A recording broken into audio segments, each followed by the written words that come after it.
Campus پری سمر home work session میں خوش آمدید۔ چھٹی کلاس یعنی جماعت ششم اور مضمون ہے اسلامیات۔ بسم اللہ الرحمن الرحیم۔ سب سے پہلے ہم سوالات پر ایک اجمالی نظر ڈالتے ہیں۔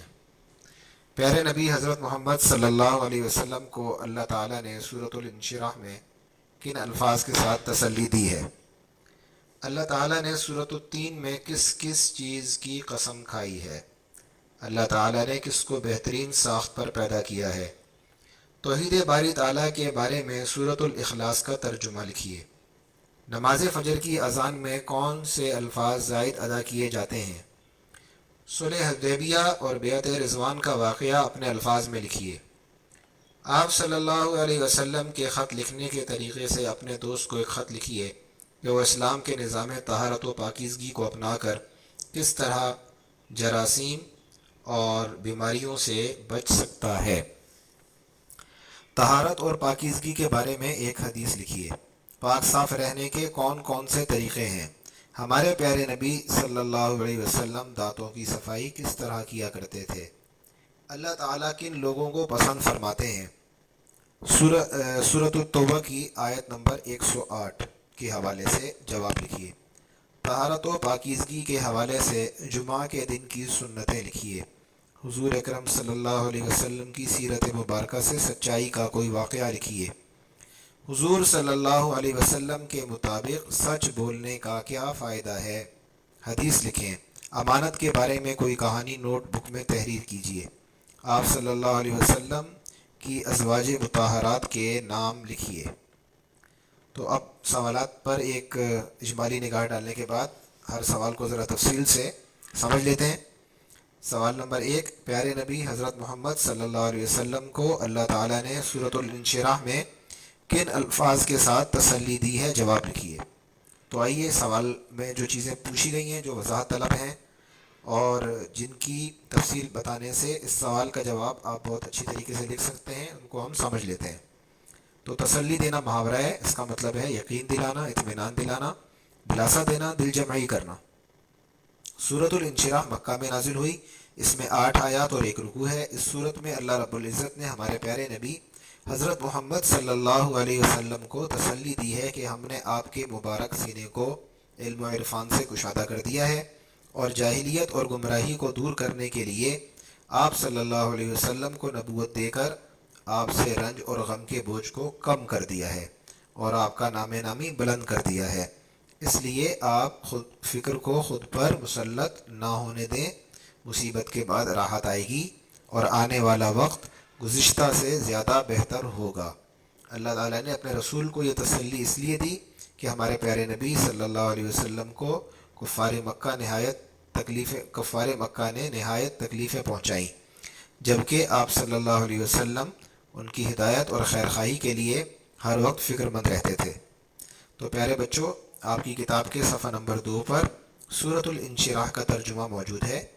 اس کی مدد سے آپ مذکورہ سوال کا جواب آسانی سے دے سکتے ہیں۔ سوال نمبر 2، اللہ تعالیٰ نے سورۃ التین میں کس کس چیز کی قسم کھائی ہے؟ سورۃ التین کی روشنی میں جواب لکھیے۔ تو تفصیل اس کی یہ ہے کہ سورۃ التین مکہ میں نازل ہوئی۔ اس میں 8 آیات اور 1 رکوع ہے۔ اس صورت میں انسان کی عقیدے کے متعلق بتایا گیا ہے۔ شروع میں اللہ تعالیٰ نے انجیر، زیتون، مبارک وادی طور سینا اور امن والے شہر یعنی مکہ کی قسم کھائی ہے۔ قسم کھانے کی وجہ انسان ہے جس کا ڈھانچہ بہت عمدہ بنایا گیا ہے۔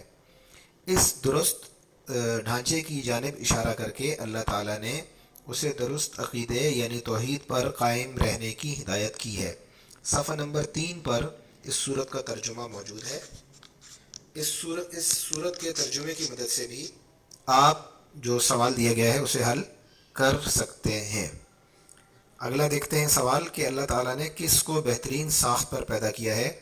سورۃ التین کی روشنی میں جواب لکھیے۔ تو دیکھیے ترجمہ آیت نمبر 4، لقد خلقنا الانسان فی احسن تقویم۔ صفحہ نمبر 3 پر یہ موجود ہے۔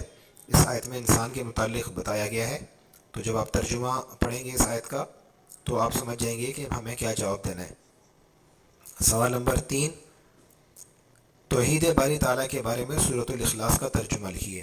تو اس کی تفصیل یہ ہے کہ اللہ تعالیٰ نے قرآن کریم کی بہت سی آیات میں خود اپنی ذات و صفات کا تعارف کروایا ہے، یعنی اپنے متعلق بتایا ہے کہ اللہ تعالیٰ کی کیا صفات ہیں، تاکہ انسان اپنے رب کی صفات کو جانے اور اس کے دین پر عمل کرے۔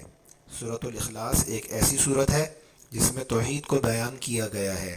توحید کا مطلب ہے کہ اللہ رب العزت کو یکتا مانا جائے اور اس کی خاص صفات میں کسی کو اس کا شریک نہ سمجھا جائے۔ اس سوال کا تعلق کتاب کے دوسرے باب ایمانیات و عبادات سے ہے۔ پہلے ہی سبق میں توحید کے متعلق بتایا گیا ہے۔ صفحہ نمبر 7 پر یہ سبق موجود ہے، جبکہ صفحہ نمبر 8 پر سورۃ الاخلاص کا ترجمہ موجود ہے، جس کی مدد سے آپ توحید کا تعارف اچھی طرح سمجھ سکتے ہیں۔ آپ کو یہ بھی جاننا چاہیے کہ توحید کا عقیدہ انسان کی زندگی پر کیا اثرات مرتب کرتا ہے۔ آگے دیکھتے ہیں نماز فجر کی اذان میں کون سے الفاظ زائد ادا کیے جاتے ہیں، یعنی زیادہ الفاظ کون سے ہوتے ہیں۔ یہ الفاظ اور ان کا ترجمہ لکھیے۔ صبح سورج نکلنے سے پہلے جو نماز ادا کی جاتی ہے اسے نماز فجر کہتے ہیں۔ اس نماز کی اذان صبح صادق کے بعد دی جاتی ہے۔ اس وقت لوگ عام طور پر نیند میں ہوتے ہیں، اس لیے مؤذن فجر کی اذان میں 2 جملے زائد ادا کرتا ہے تاکہ لوگ ان کلمات کو سن کر نیند کو ترک کر کے نماز کی جانب متوجہ ہوں۔ یہ الفاظ دیگر اذانوں میں شامل نہیں ہوتے۔ صفحہ نمبر 11 پر اذان کی فضیلت کا بیان ہے، اور صفحہ نمبر 13 پر فجر کی اذان کے زائد الفاظ اور ان کا ترجمہ آپ خود دیکھ سکتے ہیں۔ سوال نمبر 4، صلح حدیبیہ اور بیعت رضوان کا واقعہ اپنے الفاظ میں لکھیے۔ چلیں اس کی تفصیل کی جانب چلتے ہیں۔ مکہ سے 9 میل دور مدینہ کی جانب ایک میدان ہے جسے حدیبیہ کہا جاتا تھا۔ وہاں ایک کنواں تھا، اسے بھی حدیبیہ ہی کہتے تھے۔ اس جگہ ایک ببول کا درخت بھی تھا۔ سن 6 ہجری میں اسی مقام پر 2 اہم واقعات پیش آئے تھے۔ پہلا بیعت رضوان، دوسرا صلح حدیبیہ۔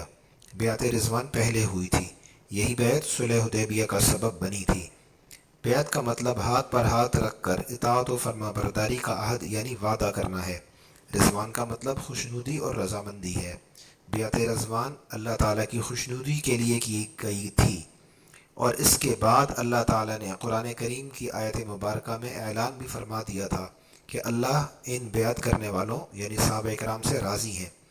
اسی لیے حدیبیہ میں درخت کے نیچے بیٹھ کر رسول اللہ صلی اللہ علیہ وسلم کے دست مبارک پر صحابہ کرام نے جو بیعت کی اسے بیعت رضوان کہتے ہیں۔ اس بیعت کے بعد کفار مکہ یعنی قریش کے ساتھ مسلمانوں کا امن معاہدہ ہوا، یعنی صلح ہوئی، اسے صلح حدیبیہ کہا جاتا ہے۔ قرآن کریم نے اس صلح کو کھلی فتح قرار دیا، کیونکہ اس صلح کی وجہ سے عرب میں اسلام پھیلنے کے دروازے کھل گئے۔ رسول اللہ صلی اللہ علیہ وسلم سن 6 ہجری میں مکہ کیوں تشریف لا رہے تھے؟ آپ حدیبیہ کیوں رکے؟ آپ نے کسے مکہ بطور قاصد روانہ کیا؟ کیا افواہ پھیلی؟ رسول اللہ صلی اللہ علیہ وسلم نے کس وجہ سے درخت کے نیچے بیٹھ کر صحابہ کرام سے بیعت لی؟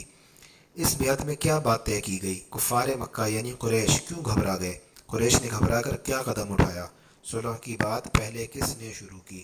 قریش کا قاصد کون تھا؟ اس نے کیا بات چیت کی؟ صلح کی شرائط کیا تھیں؟ صلح کیسے مکمل ہوئی؟ اللہ تعالیٰ کی طرف سے کیا پیغام آیا؟ پیارے بچوں، آپ ان تمام سوالوں کی روشنی میں سبق صلح حدیبیہ کا مطالعہ کیجئے اور پھر اس سوال کا جواب دیجئے، یعنی جو سوالوں پر پوچھا گیا ہے کہ بیعت رضوان اور صلح حدیبیہ کے واقعات اپنے الفاظ میں تحریر کیجئے۔ تو اپنے الفاظ میں تحریر کرنے کا مطلب یہ ہے کہ اپنی طرف سے لکھیے، اپنے انداز میں لکھیے۔ صفحہ نمبر 28 اور 29 پر یہ سبق موجود ہے۔ سوال نمبر 5، آپ صلی اللہ علیہ وسلم کے خط لکھنے کے طریقے سے اپنے دوست کو ایک خط لکھیے کہ وہ اسلام کے نظام طہارت اور پاکیزگی کو کس طرح اپنا کر کس طرح سے جراثیم اور بیماریوں سے بچ سکتا ہے۔ تو پیارے بچوں، یہ سوال آپ آسانی سے حل کر سکتے ہیں، بس آپ کو کچھ باتوں کا خیال رکھنا ہوگا جو ہم آپ کو بتا دیتے ہیں۔ اس سوال میں 3 باتیں ذرا تفصیل طلب ہیں۔ پہلی بات یہ ہے کہ رسول اللہ صلی اللہ علیہ وسلم جو خط لکھواتے تھے ان کا طرز یعنی طریقہ کیا ہوتا تھا۔ اسلام کا نظام طہارت اور پاکیزگی کیا ہے؟ اسلامی طریقہ طہارت اور پاکیزگی کی بدولت جراثیموں اور بیماریوں سے کیسے بچا جا سکتا ہے؟ تو پہلی بات، رسول اللہ صلی اللہ علیہ وسلم کے خطوط کا طرز۔ رسول اللہ صلی اللہ علیہ وسلم کے خطوط مبارکہ کے متعلق صفحہ نمبر 28 پر فرما رواؤں کو دعوت اسلام کے نام سے سبق موجود ہے۔ اس سبق میں ان خطوط کے بارے میں بتایا گیا ہے جو رسول اللہ صلی اللہ علیہ وسلم نے مختلف بادشاہوں، حاکموں اور ملکوں کے سربراہوں کو لکھے۔ یہ اسلام کی پہلی بین الاقوامی دعوت کا آغاز تھا، جس کا سلسلہ صلح حدیبیہ کے بعد شروع ہوا۔ تاریخ میں ان خطوط کی نہایت اہمیت ہے۔ ان خطوط کا طریقہ بھی سمجھ لینا چاہیے۔ صفحہ نمبر 33، 34، 35 پر ان خطوط کا ترجمہ دیا گیا ہے، انہیں توجہ سے پڑھیے۔ صفحہ نمبر 33 کے بعد دوسرے پیراگراف میں ان خطوط کا طرز بھی بتایا گیا ہے، جسے آپ سیکھ لیں۔ ان خطوط کا آغاز اللہ رب العزت کے بابرکت نام سے ہوتا ہے۔ اس کے بعد رسول اللہ صلی اللہ علیہ وسلم کا نام نامی آتا ہے۔ اس کے بعد جس فرد کے نام خط لکھا گیا ہو اس کا نام مذکور ہوتا ہے۔ خط سادہ، مختصر اور آسان عبارت میں لکھے گئے ہیں، اور ہر جملے کا مفہوم بالکل واضح ہے۔ اسلام کا نظام طہارت یعنی پاکیزگی کے طریقے۔ طہارت یعنی پاکیزگی اختیار کرنا اسلام کے اولین احکام میں سے ہے۔ اسلام نے پاکیزہ رہنے پر نہایت زور دیا ہے۔ اسلام جسمانی پاکیزگی بھی چاہتا ہے اور روحانی پاکیزگی بھی، یعنی انسان کے خیالات، نظریات اور دل کی نیت بھی پاک صاف ہونی چاہیے، اور اس کا جسم بھی ظاہری اور معنوی ناپاکی سے دور رہنا چاہیے۔ یہی وجہ ہے کہ ہر نماز سے پہلے طہارت کا ہونا ضروری ہے۔ اسی طرح کپڑوں اور جگہ کا پاک ہونا بھی ضروری ہے۔ ایک مسلمان جب دن میں 5 وقت کی نمازیں ادا کرتا ہے تو وہ از خود صفائی، پاکیزگی اور طہارت کا خیال رکھتا ہے۔ اسلام نے روزانہ کی 5 نمازوں کے ذریعے غسل، وضو، مسواک کے ذریعے دانتوں کی صفائی اور کپڑوں کی پاکیزگی کا ایک ایسا نظام بنا دیا ہے جس کی بدولت ہر مسلمان کو پاک صاف رہنا پڑتا ہے، جس کی وجہ سے وہ بہت سی بیماریوں سے محفوظ رہتا ہے۔ اگلی بات یہ ہے کہ اسلامی طریقہ طہارت اور پاکیزگی کی بدولت جراثیموں اور بیماریوں سے کیسے بچا جا سکتا ہے۔ تو اس کی تفصیل ذرا سی یہ ہے کہ اسلام نے ہر نماز کے لیے طہارت کو ضروری قرار دیا ہے۔ جسمانی پاکیزگی کے ساتھ ساتھ دانتوں اور منہ کی صفائی کے لیے مسواک کی تاکید کی گئی ہے۔ وضو اور غسل کے ذریعے پاک صاف رہنے کے علاوہ کھانے سے پہلے اور کھانے کے بعد ہاتھ دھونے کے لیے کہا گیا ہے۔ اسی طرح سونے سے پہلے مسواک کی تلقین کی گئی ہے۔ گھر اور راستوں کی صفائی کا خیال رکھنے کا کہا گیا ہے۔ ہم جانتے ہیں کہ ہمارے ارد گرد ہر وقت مختلف نوعیت کے جراثیم موجود رہتے ہیں جو ہماری جلد میں تو داخل نہیں ہو سکتے لیکن ناک، منہ وغیرہ کے ذریعے جسم کے اندر جا سکتے ہیں۔ لہٰذا اسلام نے ہمیں صاف ستھرا رہنے کے جو طریقے بتائے ہیں، اگر ہم ان پر عمل کریں تو ہم جراثیموں سے محفوظ رہ سکتے ہیں۔ پیارے بچوں، 3 باتوں کی ہم نے کچھ ضروری وضاحت کر دی۔ اب لڑکے ان تینوں باتوں کی روشنی میں اپنے اپنے دوستوں کو اور لڑکیاں اپنی اپنی سہیلیوں کو ایک ایک خط لکھیں، جن میں وہ بتائیں کہ ہم اسلام کے بتائے گئے طریقوں کے مطابق صاف ستھرا اور پاکیزہ رہ کر کس طرح جراثیموں اور بیماریوں سے محفوظ رہ سکتے ہیں۔ سوال نمبر 6، طہارت اور پاکیزگی کے بارے میں ایک حدیث لکھیے۔ تو صفحہ نمبر 43 باب اخلاق و آداب میں طہارت و پاکیزگی کے عنوان سے سبق موجود ہے۔ آپ اس میں سے آیات و احادیث دیکھ سکتے ہیں۔ پاک صاف رہنے کے کون کون سے طریقے ہیں؟ غسل کا طریقہ لکھیے۔ تو صفحہ نمبر 43 پر باب اخلاق و آداب میں پاک صاف رہنے کے طریقے آپ طہارت و پاکیزگی کے عنوان سے موجود سبق میں بھی دیکھ سکتے ہیں، اور اس سے قبل کیے گئے سوال کی وضاحت میں ہم نے بھی نشاندہی کر دی ہے۔ آپ ان کی مدد سے جواب لکھ سکتے ہیں۔ ہمارے پیارے نبی صلی اللہ علیہ وسلم دانتوں کی صفائی کس طرح کیا کرتے تھے؟ اس سوال کا جواب آسان ہے کہ مسواک کے ذریعے۔ اللہ تعالیٰ کے لوگوں کو پسند فرماتے ہیں۔ سورۃ توبہ کی آیت نمبر 108 کے حوالے سے جواب دیجیے۔ تو صفحہ نمبر 43 پر یہ آیت مبارکہ موجود ہے، اس کے ترجمے کے جواب کی مدد سے آپ آسانی سے یہ جواب لکھ سکتے ہیں۔ طہارت و پاکیزگی کے حوالے سے جمعہ کے دن کی سنتیں لکھیے۔ صفحہ نمبر 44 کے آخری حصے میں اس سوال کا جواب موجود ہے، ہم صرف اشارہ کر دیتے ہیں۔ غسل کرنا، لباس تبدیل کرنا۔ اب اگلے سوال کی جانب ہم جاتے ہیں کہ حضور اکرم صلی اللہ علیہ وسلم کی سیرت مبارکہ سے سچائی کا کوئی واقعہ لکھیے۔ تو صفحہ نمبر 48 پر باب صداقت میں کم از کم ایسے 2 واقعات موجود ہیں، ان میں سے کسی ایک واقعے کو سمجھ کر آپ اپنے الفاظ میں بھی لکھ سکتے ہیں۔ حضور اکرم صلی اللہ علیہ وسلم کے مطابق سچ بولنے کا کیا فائدہ ہے؟ حدیث لکھیں۔ تو سبق امانت و دیانت صفحہ نمبر 46 پر ایک حدیث مبارکہ موجود ہے جس میں بتایا گیا ہے کہ سچ نیکی ہے اور نیکی جنت میں لے جاتی ہے، جبکہ جھوٹ گناہ ہے اور گناہ دوزخ میں لے جاتا ہے۔ اگلا سوال یہ ہے کہ امانت کے بارے میں کوئی کہانی نوٹ بک میں تحریر کیجیے۔ تو صفحہ نمبر 52-53 پر امانت کے عنوان سے موجود سبق میں ایک واقعہ آپ دیکھ سکتے ہیں، اور اسی واقعے کو پھر آپ کہانی کی شکل میں بھی ڈھال سکتے ہیں۔ کہانی کی شکل میں ڈھالنے کے لیے آپ اس واقعے کو میں جو افراد ہیں جو ان کے مکالمے ہیں اور جو گفتگو ہے اس کو ایک خاص ترتیب سے لکھیں گے، اور اس کہانی اس کہانی کو آپ کوئی عنوان بھی دیں گے، اور اس کا آخر میں کوئی نتیجہ بھی نکالیں گے۔